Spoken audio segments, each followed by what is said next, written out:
What's going on, guys? This is Miasin. So I don't know if you remember, but earlier today, I mean, if you don't remember, then you're probably stupid, or you suffer from short-term memory loss, or you're just not subscribed to me, which kind of means that you're misplaying because, you know, you should be subscribed to me. But anyways, today, earlier, I actually uploaded a video where I covered a few garbage new cards that Konami uploaded, announced. I'm so stupid. You know what? Look, we're all dumb. And basically, they were asked. So I was like, haha, LMAO, I'm just gonna make a full video just on these cards, and another video on the actual good cards that Konami announced. So here we are now with some actually insane cards that I will all be reviewing today. But before this video starts, you already know it, my man.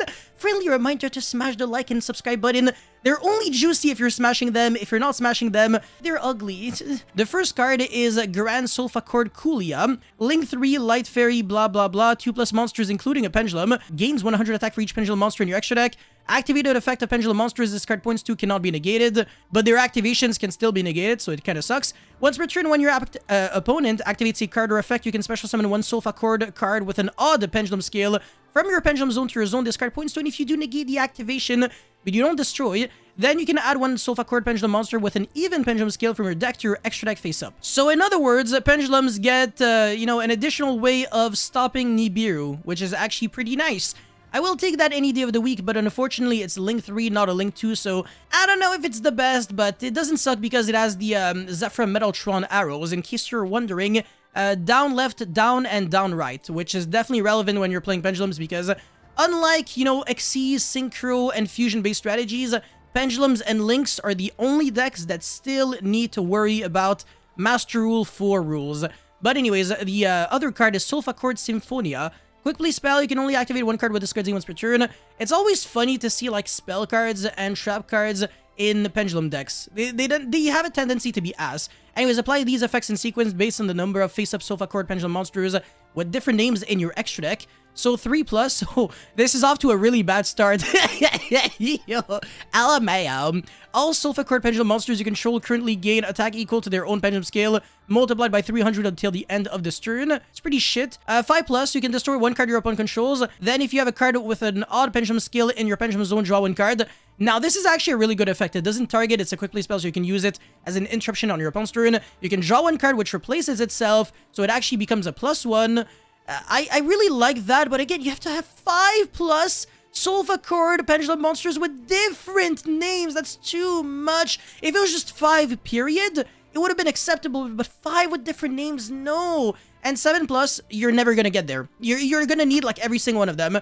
You can special summon one Grand Sulfachord from your extra deck. Hold on, one monster. Okay, so it's that one and like some other boys. Well, Grails rather, but yeah, it's not bad. No, it's bad. This card's not good. All right, I don't even want to sugarcoat things. Nah, fuck that. I'm not down for that bullshit. The next card is Sword Emperor Tsumuha Kutsunagi. Okay, well, Kutsunagi at least I can kind of get, but bruv, that is one mouthful. That is what she said. Anyways, level 11 Wind Wearer Spirit effect. 3k, 3k. Thank you for repeating the information that we already had. Ruffle cannot be special summoned. No shit, it's a spirit monster. You can tribute summon this card by tributing one normal summoned or set monster. That's actually really bad because unless you're using like very specific effects, I mean, I guess in spirits like you can actually do that a little more reliably, but no, not really. Anyways, if this card is normal or summoned or flipped face up, activate this effect. Your opponent can send hold on. Your opponent can send any number of cards they control to the graveyard, and if they do, each player draws an equal number of cards. So in other words, because of the fact that your opponent chooses, this effect does not exist because your opponent chooses. So if your opponent doesn't want to send cards from they control to the grave, then the second part of the effect is relevant. So in other words, you can never rely on this. Anyways, during the end phase of this turn, shuffle all cards that are banished on the field and in the graveyards into the deck. No, that is not... Yeah, I mean, once per turn during the end phase of this card was normal summoned or flip face up this turn, return this card to the hand. It's pretty garbage, but it does look juicy. And, you know, at least there's that. So, you know, at least when you're gonna lose every single time you draw this card or summon this card, you're gonna lose with style. Well, to be fair, if you summon this card, you might actually win because the effect is not bad. It's just that, bruv, it's a spirit monster. Spirits can't be good in 2022, well, rather 2023. But this is where the juice part begins. The actual good cards that really caught me off guard. new Teller Knight and Constellar support. Let's dive right into it. The first one is Teller Knight Lyra, or what the... It doesn't matter. Level 4, Light Warrior, no shit, 12, 16. This card's always treated as a Constellar card. This is, I think, relevant. I don't know if... I know there was, like, basically no synergy between Constellar and Satellar Knight before, kind of. But now, I don't know. There might be some, you know, some new potential. And I know there are some Constellar cards that are actually really nasty, like Constellar Chart. It's pretty much like it's like the Utopia Quick Play continuous spell where like you draw one card every time like a Constellar Xyz monster is summoned. So you can draw a bunch of cards, you know, when you say Xyz summon, which is not too bad. But the other cards are pretty bad because they're very old. So that's the thing. But new support could actually be very nice. So you can only use both of X once per turn. If a Teller Knight and or Constellar monster other than Lyra is normal summoned to your field, you can special summon this card from your hand. So this is actually remarkably good for several reasons. First of all, it's a free summon from your hand. But also, it allows you to chain block Altair and Deneb so that you can dodge Ash and Ghost Bell. Very nice. I'm a huge fan. It's already good. And if this card is summoned, you can add one Teller Knight spell from your deck to your hand. Last time I checked, the only Teller Knight spell was the Bridge, but I could be wrong. Oh, actually, there are 4. So Skybridge is like the really good one, and then Genesis is not really good. It's like kind of like a mass MST. And then Alpha is dog shit, and Hexa Teller Knight is... I'm not even gonna bother reading that card.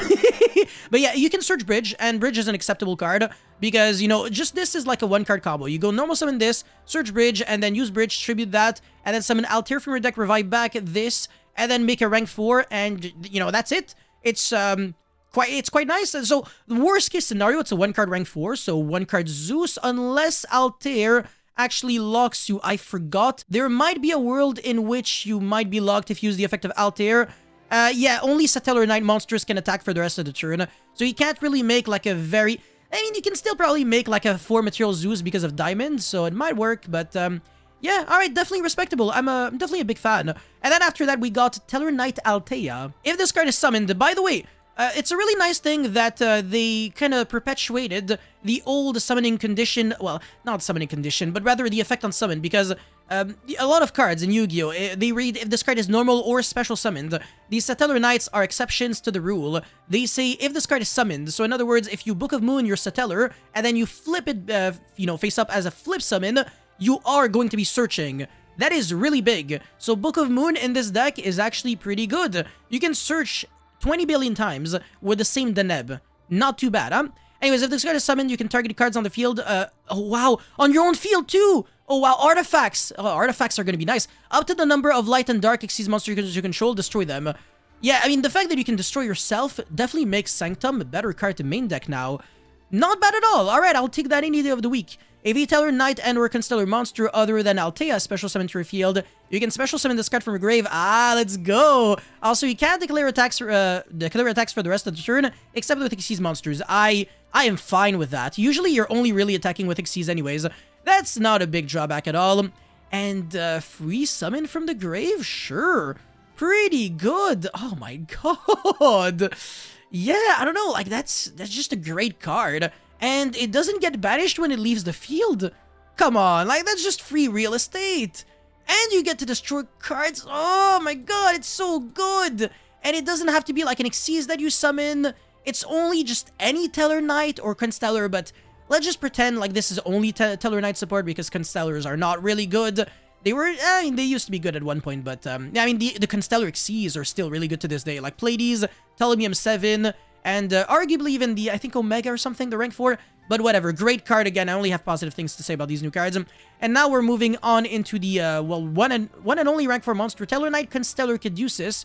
Rank 4 Light Spellcaster, Xyz, 2500 attack, and the wackiest defense stat I've ever seen, 1650. So a generic rank 4, 2 level 4 monsters, well 2+ rather. You can only use the first and second effect of this card's demons per turn. If this card is Xyz summon, you can target it one Teller Knight card, or whoa, you can actually recycle back 2 cards from the graveyard to the hand.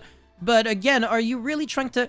It might work because, again, you can use just 2 random cards, and if you play a deck that is like a pile deck, then you can get a lot of advantage with that. You can recycle back the Stellar Nova Alpha. No, hold on. No, you can't. Never mind. Stellar Nova Alpha is not a Teller Knight card, so you can't do that. You can banish 1 Teller Knight or Constellar monster from your hand or deck, then detach 1 material from this card. this effect becomes that banished monster effects when that monster is normal summoned. Okay, so that's actually extremely broken. You can use that effect. You don't even have to detach a material. Oh no, you do have to detach a material. I was like, whoa, that's way too good, because now Call of the Haunted allows you to like abuse that effect every single turn. But basically, you can detach and banish, let's say, Altair, and then revive back a monster, and this is like a 1-card double rank 4 if you didn't have to use the effect of Altair before.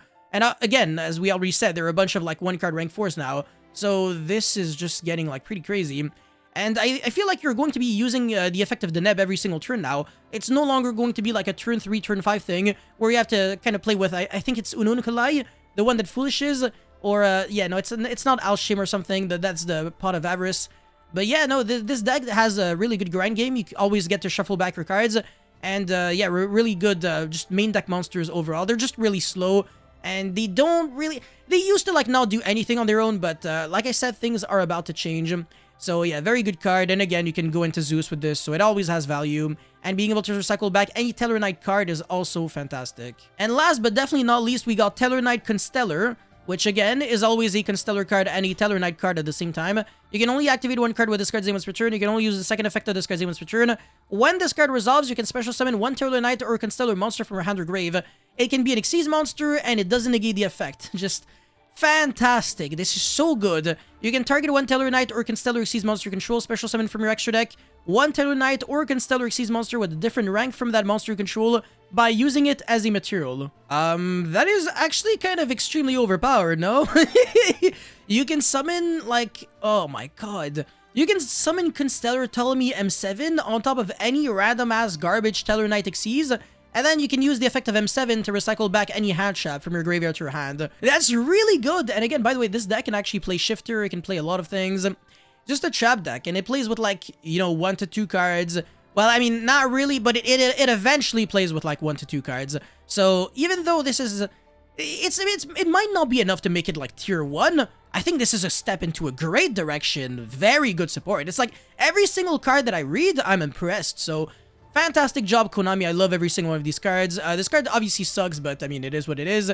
And at least the Link monster is pretty good. So I think this wave of support that I reviewed right now is obviously much better than what I reviewed this morning, which were these cards right there. If I can, yeah, the Arm Neos. People told me it's not too bad, but I don't know about that. And then, hold on, what the heck? That's not it. Oh yeah, okay. So these cards, yeah, these cards were all shit, like so bad. There's really nothing that you can do with this card, like, at all. It's not like an advantage card, and it does really nothing at all with, like, Instant Fusion. Because, again, you can't attack with a monster that you summon with Instant Fusion, so this effect will never come up. This card is absolute dog shit because Coral Dragon literally does all of those things. This card does nothing in Pendulum decks. This card helps your opponent, and this card is worse than Clockwork Knight. So every single one of these cards are absolute dead content, whereas these cards, at least they can be used for something. And this card, whatever, just a fun, cool little card. Level 11 monster, beautiful artwork. Can I really complain? Definitely not. But anyways, thank you guys so much for watching. Let me know your thoughts about these new cards in the comment section below. As always, don't forget to like and subscribe, and I'll see you guys very soon. Peace.